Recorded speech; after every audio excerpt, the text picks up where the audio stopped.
नमस्कार। सबसे सटीक विश्लेषण इस समय इलेक्शन कमीशन के जो वेबसाइट है उस पे जो रुझान आ रहे हैं इसमें साफ दिख रहा है 183 जो है ये है एनडीए के सीट आगे और मात्र 55 सीट महागठबंधन।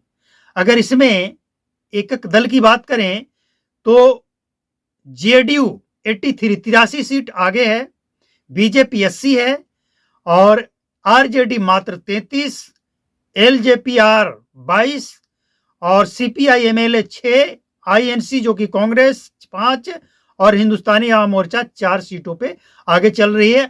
और जितना वक्त हो चुका है, अब अगर कुछ बदलाव हो भी जाए इसमें, फिर भी महागठबंधन पीछे है और एनडीए की सरकार बनती हुई दिख रही है।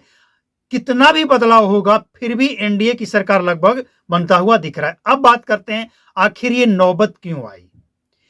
तेजस्वी यादव, राहुल गांधी, आरजेडी के प्रवक्ता और कुछ आरजेडी के सपोर्ट में गाए जाने वाले गाने, खेसारी लाल यादव के दिए गए बयान और इसके बाद और क्या कुछ है, इस विश्लेषण में पूरा देखें और समझे कि आखिर महागठबंधन की हालत हुई तो क्यों हुई।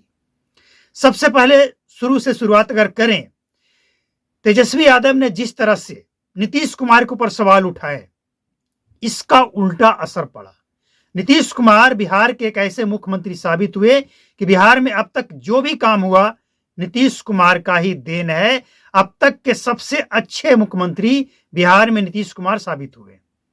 आपको जानकर यह भी हैरानी होगी कि महागठबंधन के तरफ से जो चलाया गया वोट का अधिकार यात्रा, लगभग 24 जिलों में 17 दिनों का यात्रा, इस यात्रा का डेटा जब नहीं दिया गया बिहार के जनता के सामने कि हमने इलेक्शन कमीशन के सामने चोरी पकड़ा, इतने लोगों का वोट काटा गया जो नहीं काटा जाना चाहिए था, फर्जी वोटर काटा नहीं गया और अवैध जोड़ा गया, और जो वैध थे जिनका नहीं कटना चाहिए था उनका कट रहा था, हमने जुड़वा दिया। ऐसा कोई डेटा नहीं दिया गया। यानी राहुल गांधी की तरफ से जो ये चलाया गया था वोट का अधिकार यात्रा, यह भी बिहार की जनता ने फर्जी पाया।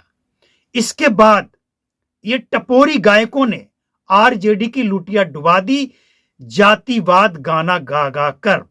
सोशल मीडिया के माध्यम से ये गलत मैसेज गया कि तेजस्वी सरकार बनेगा तो आरजेडी यादव रंगदार बनेगा। ये गलत मैसेज जाकर जंगल राज को ताजा कर दिया।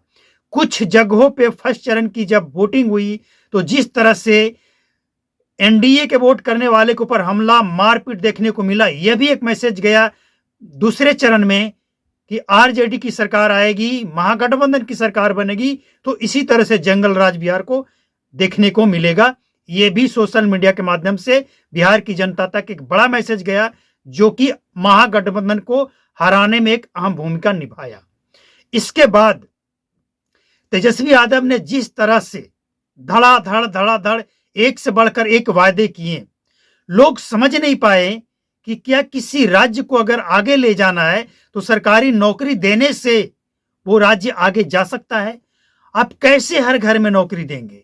नौकरी दे देंगे, सैलरी के लिए आपके पास क्या रेवेन्यू होगा? मतलब कुछ भी बोलकर आप सत्ता में आना चाहते हैं, ब्लूप्रिंट आपके पास कुछ नहीं है, कोई जवाब नहीं है। कैसे आप सत्ता में आ जाएं, कैसे भी आ जाएं, बस आप यही चाहते हैं, आपके पास इसका कोई ब्लूप्रिंट नहीं है। बिहार की जनता ने इन तमाम मुद्दों को खारिज कर दिया कि बिहार को अगर आगे ले जाना है तो रोजगार और इंडस्ट्री चाहिए।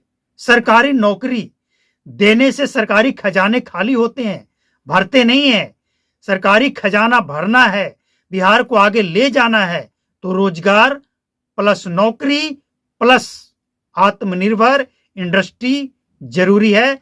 ना कि 2500 महिलाओं को देंगे, सरकारी नौकरी हर घर को देंगे, पैसे कहां से लाएंगे?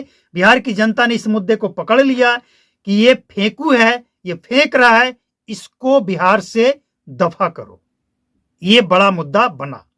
इसके बाद सोशल मीडिया का जिस तरह से एनडीए ने उपयोग किया, अपनी पॉजिटिव बात और आरजेडी की नेगेटिव बातें सोशल मीडिया के माध्यम से जन जन तक पहुंचाया। इसके विपरीत महागठबंधन वालों ने जितने भी बयान दिए, जो भी हरकतें की, लोगों ने वो भी देखा। और जिस तरह से टपरी गायकों ने जातिवाद गाना गा गा कर महागठबंधन की लूटिया डुबाई, यानी महागठबंधन ने सोशल मीडिया का सदुपयोग करने में सक्षम नहीं रहा, वो फेल हो गया। और इसीलिए लोगों तक ये मैसेज पहुंच गया कि महागठबंधन की सरकार बनेगी तो जंगल राज निश्चित है, और एनडीए की सरकार बनेगी तो जो काम बिहार में हुआ है वो आगे बढ़ेगा। महागठबंधन की सरकार बनेगी तो जो काम हुआ है उससे और नुकसान पहुंचाते हुए बिहार को पीछे ले जाने की तैयारी है। अब जिस तरह से आरजेडी के प्रवक्ताओं ने नेशनल चैनल पर बैठकर तू मैं करके लोगों को बोर किया, लोगों को लगा कि क्या पढ़ा लिखा जो टॉपिक पे लॉजिक पे बात करे ऐसा कोई नहीं है। अब तेजस्वी यादव अगर ये कह दिए कि हम हर घर को नौकरी देंगे, और इनके प्रवक्ता बिना कोई दलील दिए, बिना कोई पॉजिटिव बात, मतलब बिना कोई लॉजिक के, बस उसको जस्टिफाई करने में लगे कि हाँ नौकरी देंगे, नौकरी देंगे। कहां से देंगे पता नहीं। सोशल मीडिया पे और नेशनल चैनल पर बैठकर इनके प्रवक्ताओं ने भी महागठबंधन की लुटिया डुबाने में कोई कोर कसर नहीं छोड़ा है।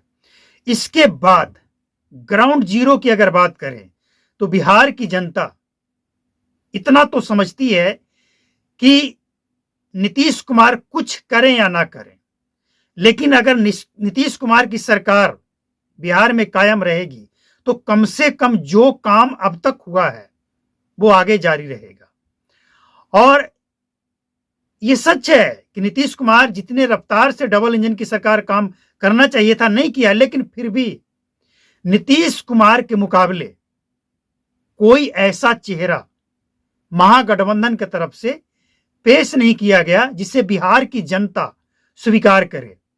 आरजेडी के लोग स्वीकार कर लिए, महागठबंधन के लोग स्वीकार कर लिए, लेकिन जनता स्वीकार नहीं करे तो क्या तेजस्वी यादव मुख्यमंत्री बन जाएंगे? बिहार की जनता ने ये साफ साफ शब्दों में मैसेज दे दिया कि तेजस्वी यादव बिहार के मुख्यमंत्री बनने लायक नहीं है, नहीं है। अगर कोई जबरदस्ती मुख्यमंत्री के रूप में थोपता है तो बिहार की जनता करारा जवाब देगी, और दी। अब बात करते हैं बिहार में जो रिजल्ट आया। महागठबंधन के लोग इसे कह सकते हैं वोट चोरी हुआ, ईवीएम हैक हो गया और हेरा फेरी हो गया। चुनाव आयोग और supreme court, high court, Bharat का चुनाव आयोग और सुप्रीम कोर्ट बैठा है, जिससे जो सवाल करना है, जो शिकायत है, जाकर अपना सवाल, अपना शिकायत वहां पे दर्ज कराएं। खुला है। और कुछ लोग बिहार में जो धमकी दे रहे थे कि आरजेडी की सरकार, महागठबंधन की सरकार नहीं बनी तो नेपाल वाला हालत कर देंगे, तो उनको हम बता दें कि गलती से भी ये ख्याल बिहार में मत लाना, वरना वो हाल होगा कि महागठबंधन का कोई नेता तो सपोर्ट करेगा नहीं, लेकिन वो हाल होगा कि आने वाले 7 पुश्ते भूलेगा नहीं कि क्या हाल हुआ था। तो ये दिमाग से निकाल दो कि हम रोड पे प्रदर्शन करेंगे और जबरदस्ती लाठी के बल पे सरकार बनाएंगे। तो जिस तरह से महागठबंधन ने पिछले दिनों चुनाव कैंपेन में अपना प्रदर्शन किया, आज उसका रिजल्ट सबके सामने है, और उम्मीद है कि सबको जनता का दिया मैंडेट स्वीकार होना चाहिए। गनीमत यह रहे कि आरजेडी कम से कम विपक्ष में रहने लायक बच जाए। हालांकि अभी कुछ भी हो सकता है, लेकिन कुछ भी हो, जो अब तक रुझान है, आपको एक बार फिर से चलते चलते इलेक्शन कमीशन का जो रिजल्ट है उसका अपडेट आपको हम देते चलें, तो आप अपडेट ले लीजिए कि अभी इलेक्शन कमीशन का जो रिजल्ट है रिफ्रेश करके आपको दिखाते हैं क्या कुछ है।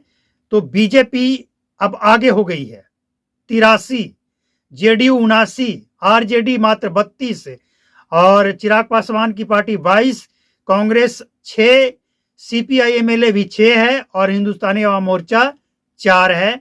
यह है इलेक्शन कमीशन का लाइव डेटा।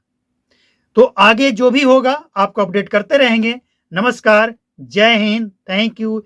चैनल पे पहली बार आए, फर्स्ट टाइम विजिट करें तो सब्सक्राइब करके बेल आइकन को प्रेस कर लें। Thank you.